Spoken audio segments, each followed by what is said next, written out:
জুলাই সনদ ও গণভোটের রায় বাস্তবায়নের দাবিতে আগামী শনিবার থেকে টানা 15 দিনের কর্মসূচি ঘোষণা করেছে জামায়াত নেতৃত্বাধীন 11 দলীয় ঐক্য।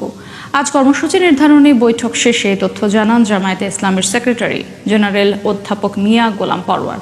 তিনি জানান 18 এপ্রিল রাজধানীতে গণমিছিলের পাশাপাশি 25 এপ্রিল সকল বিভাগীয় শহরে একই কর্মসূচি পালন করবে 11 দলীয় জোট।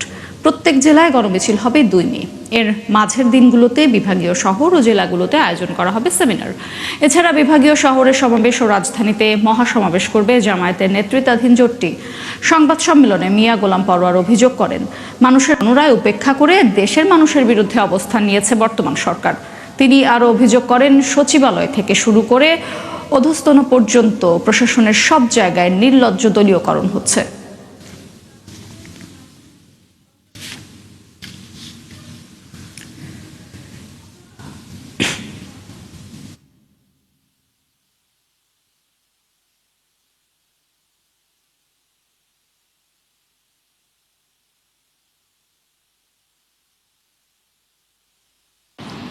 এপ্রিল শনিবার 11 দলের উদ্যোগে রাজধানী ঢাকায় গণমিছিল অনুষ্ঠিত হবে ইনশাআল্লাহ।